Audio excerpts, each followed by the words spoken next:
Are you retired or soon going to be? A lot of people are looking to retire here. There are more retirees every day. Are you a future expat looking to maximize your dollar that you've saved and that you want to put into a property?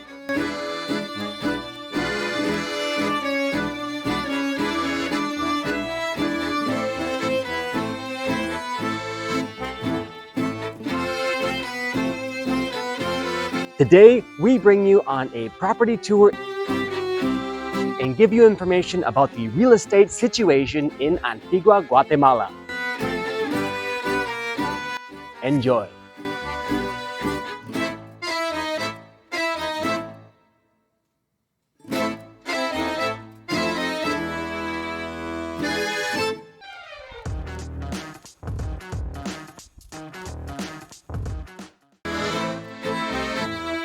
I am very blessed to have a new friend here showing me this property that is located in the city I've been staying in for the past month, Antigua.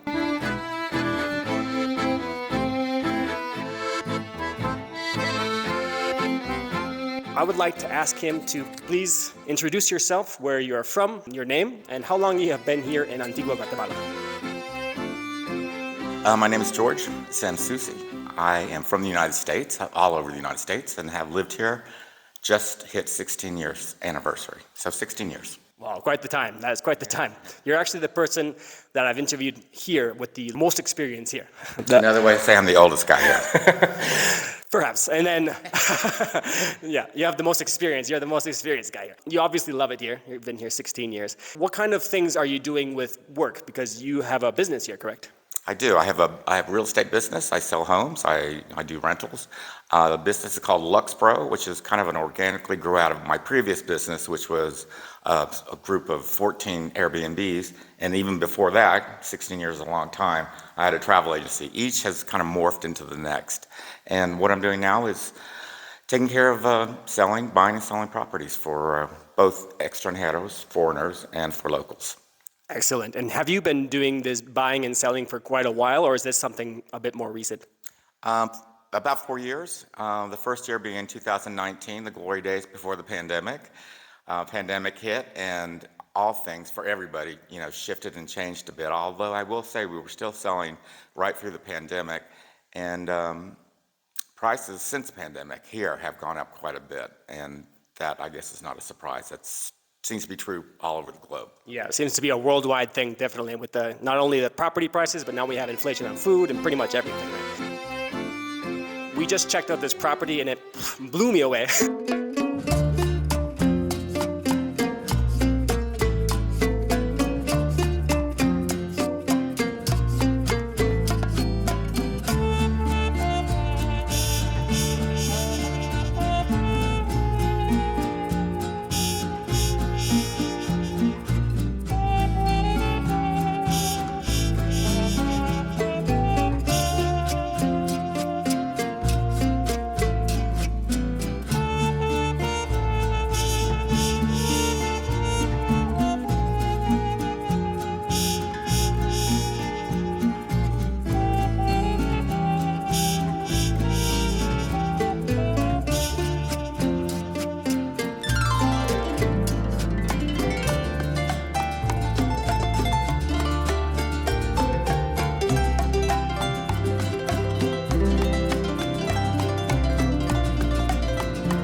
This is basically an absolute mansion here in, yeah, tucked away. So let's talk about the area where this house is located. This is not the center of Antigua, correct?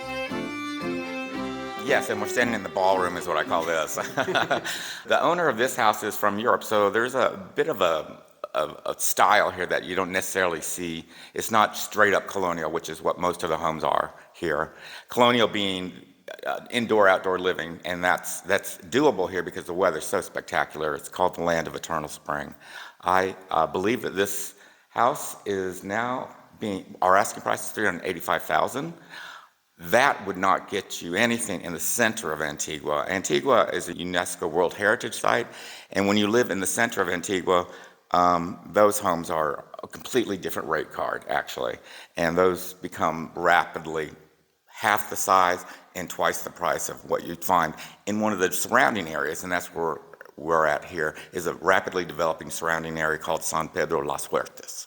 San Pedro Las Huertas, right? And it's quite close to here. We drove here in about, what, 5-10 minutes, wasn't it? Yeah, I'm going to say 8 minutes tops. Yeah. I've driven past this area quite a few times. The area has amazing view, probably way better view than actual Antigua of the volcanoes. The 3 volcanoes, you can see them perfectly here, whereas in Antigua, I mean, when I've been there, you can't see all 3 of them side by side. This has kind of a privileged view in my point of view. It has recently come to my attention that I have not given the proper introduction to tell you why my videos and my information is so useful. You see, I've been traveling since 2013, nearly non-stop. Many of it has been within Asia and Latin America. I spent 5 years in Vietnam.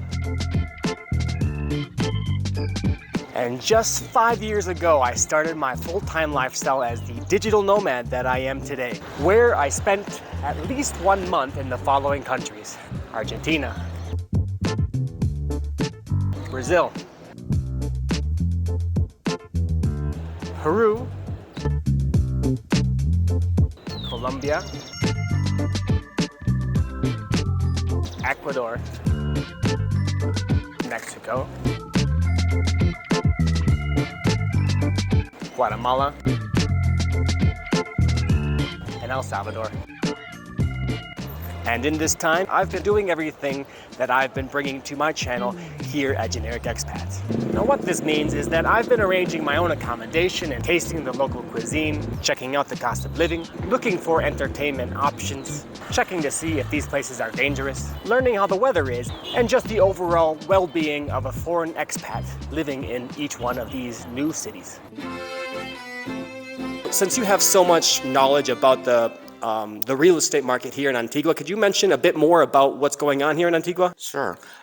It's been a rapid rise since post-pandemic, and rise in prices and rise in interest.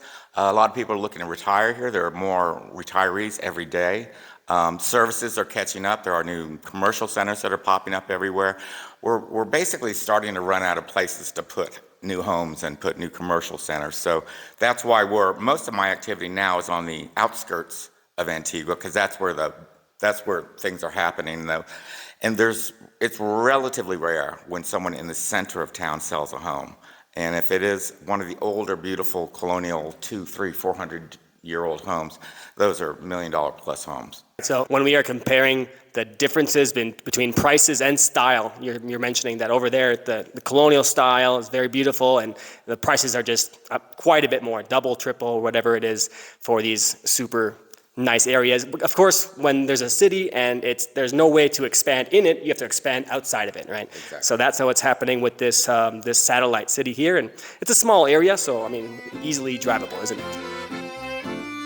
So let's talk about this specific property. Since we are here, we are checking out this beautiful house that was constructed by this lovely woman that showed it to us. What is the asking price for this property, and is it furnished with this price or not? That's a sliding scale. It depends on what the asking price is. $385,000, and again, that's not much money for a place that's right on the outskirts of Antigua. And whatever, it depends on the offer. If an offer comes in high enough, she might consider giving some of her beautiful furniture as part of the sale. If it's low, she probably would pull that off the table. So she's looking to get a justifiable price and is willing to do some negotiation on the price, as well as furnished or non-furnished, depending on what the offers is.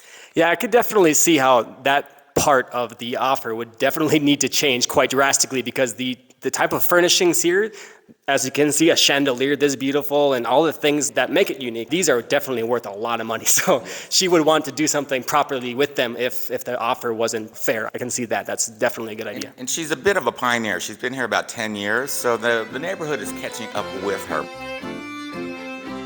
But I will say I'm seeing it accelerate, and a lot of these local homes and lots are starting to flip, and that's what you look for. And what's coming in first are smaller gated communities, and she's pretty much surrounded by smaller gated communities, and the rest is starting to fill in. She herself is on a street which I call like Millionaire's Row, because one huge lot after another with one huge house after another. So her and three others are probably a few years ahead of what most people might want to see, but you never know about development. It could pop in 5 years, it could pop in 10 years, but it's certainly going in the right direction. When you're surrounded by a bunch of other really, really nice houses, it seems like the depreciation of the property won't happen, right? It's pretty much nicely guarded from that. It's going to probably only appreciate from here on out. So that's a good time to come into this part of the satellite area, isn't it? I think it's a great investment because we have already got a model next door, which is one of the most popular